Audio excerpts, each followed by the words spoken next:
Hello, listeners. This is Linda from News in Bed with the headlines that you need to know. 4 police officers are dead and 8 injured after what is believed to be 2 snipers opening fire during a rally in Dallas, Texas, to protest the deaths of 2 black men at the hands of police, NBC News and multiple other news outlets reported. A statement by Dallas Police Chief David Brown said, "Tonight it appears that 2 snipers shot 10 police officers from elevated positions during the protest rally. 3 officers are deceased, 2 are in surgery, and 3 are in critical condition. An intensive search for suspects is underway. No suspects are in custody at this time." In a second statement, Brown said that an 11th officer was shot during an exchange of gunfire with one of the suspects, adding that the officer was being transported to hospital. And a subsequent tweet by the Dallas Police Department said that a 4th officer had died. The tweet did not specify whether this officer was one of those previously reported to be injured. Brown also released a photograph of a person of interest, warning, "Citizens are asked not to approach. As you can see from the picture, the suspect is armed and dangerous." NBC News reported that police had a person they believed to be one of the gunmen cornered in a parking garage, and that police had said the suspects may have threatened to plant a bomb in the downtown Dallas area. NBC5 reported that several hundred people had gathered on Thursday evening in Bello Garden Park in the Texas City's downtown area before marching to the Old Red Courthouse, where the rally ended just before shots were heard about 9 p.m. local time. Multiple reports of the incident appeared on Twitter, including video apparently showing a police officer lying on the ground next to several police cars.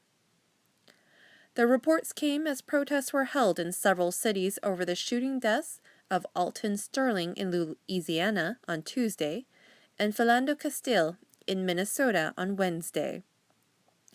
Reuters reported that several hundred protesters blocked traffic in Times Square in New York City on Thursday evening, chanting, "Hands up, don't shoot," and other slogans.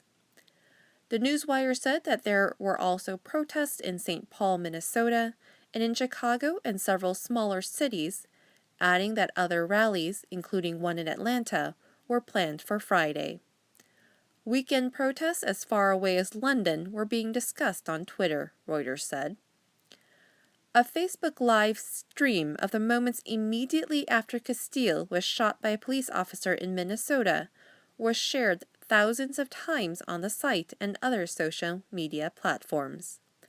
The video, posted on Facebook by Castile's girlfriend, Diamond Reynolds, showed Reynolds and Castile in a car, with Castile bloodied by gunshot wounds and apparently losing consciousness as a police officer pointed a gun and screamed through the car window at the pair. Castile, a 32-year-old school cafeteria manager, died shortly after in hospital. Castile's death came just a day after the killing of Louisiana man Alton Sterling by a police officer was also captured on video by a bystander and shared widely on social media. Sterling was selling CDs outside a convenience store when he was approached by police who had been called to the scene by a 911 call.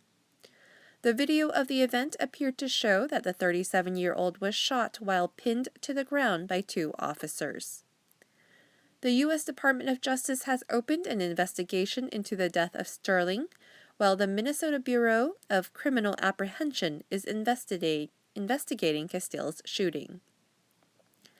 According to a tally by the Washington Post, police officers shot dead 491 people in the first 6 months of 2016, up from 465 in the same period in 2015. More officers were also shot and killed in the line of duty, 20 in the first 6 months of 2016, compared to 16 in the same period last year, the newspaper reported. Black people were shot at 2.5 times the rate of white people, according to the Post's tally, which also found that less than 10% of those killed by police were unarmed and 1/4 were mentally ill. Speaking during a visit to Warsaw, Poland for a NATO summit, U.S. President Barack Obama said the police shootings weren't isolated incidents. They're symptomatic of a broader set of racial disparities that exist in our criminal justice system, he said, calling Americans to work together to solve the issue rather than letting it degenerate into the usual political scrum. And Minnesota governor, who ordered a state investigation of Castille's shooting, questioned, "Would this have happened if the driver and the passengers were white? I don't think it would have. So I'm forced to confront that this kind of racism exists, and it's incumbent upon all of us to vow and ensure that it doesn't happen and doesn't continue to happen," he told journalists, according to Reuters' report. Facebook founder Mark Zuckerberg posted on the social media platform on Thursday evening, saying that Reynolds' live stream showed the need for a more open and connected world. Zuckerberg said, "While I hope we never have to see another video like Diamond's, it reminds us why coming together to build a more open and connected world is so important, and how far we still have to go." Thank you for listening, and please join us again next time for more News in Bed.